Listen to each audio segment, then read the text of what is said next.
The standard roller shade with the PowerView AC motor can be ordered with a left or a right motor. It can also be ordered as a standard or reverse roll. Options include the standard bracket for inside mount and outside mount, the 4-inch fascia, as well as the pocket. All of the products mount the same regardless of the option. In this video, we'll be installing a standard roll using the standard brackets as an outside mount. If bracket covers were specified, deduct 1/4 inch from the ordered width and center that amount within the window opening. Using a pencil, center the ordered width over the opening and mark each end.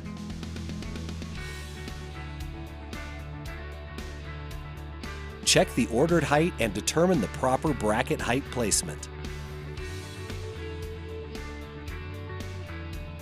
This product is heavy, so mount it to wood, metal studs, or concrete with concrete anchors. Drywall anchors are not recommended. Place the outside edge of each bracket on the marks. Using a pencil, mark the locations that will be drilled. Pre-drill the screw locations using the 1/8 inch drill bit.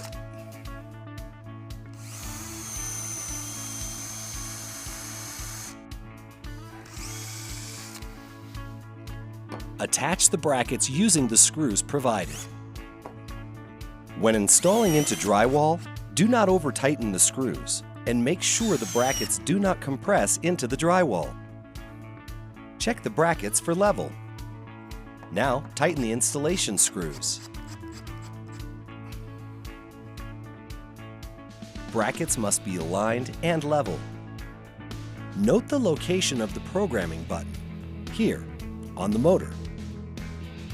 When installing the roller screen into the bracket, the screen is going to fit into these two features right here. But I need to be careful because I have this antenna that cannot be replaced in the field. So I'm going to bring it into the bracket here, slide it into place. I'm going to mount into the bracket until I get a click. The bottom bar should be positioned just below the fabric roll with the proper standard or reverse roll application. The idle end compresses into the idle end bracket. So when I go to install the shade, I'll push the idle end in and then insert the motor into place. Now we need to ensure that the idler nut is in the install position. If the idler nut isn't all the way at the end of the idler, it won't compress beyond where that nut is located. So we're going to go ahead and turn our nut all the way to the install position. Now it's time to install the bracket covers. For the outside edge of the bracket, the cover just simply snaps on from the outside. For the interior bracket covers, to cover the screw holes, it snaps in using these two features here on the bracket, fitting into these two features here on the holes.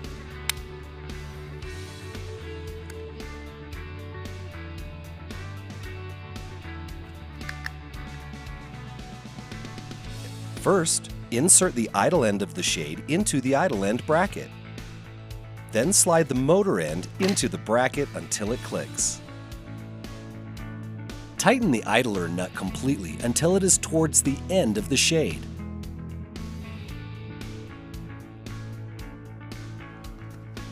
Now it's time to remove the paper banding. Advanced planning is required so that a licensed electrician provides the AC power in the correct location. PowerView AC comes with a blunt 3-wire connection. Remember to check your local codes for wiring 120 volt power. Now let's test the shade by pressing the programming button located on the motor, simply by pressing and releasing.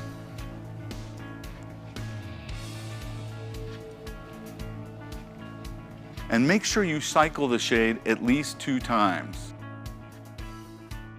Program the shade to the remote and, if needed, follow the steps in the installation, operation, and care guide to adjust the top and bottom limits.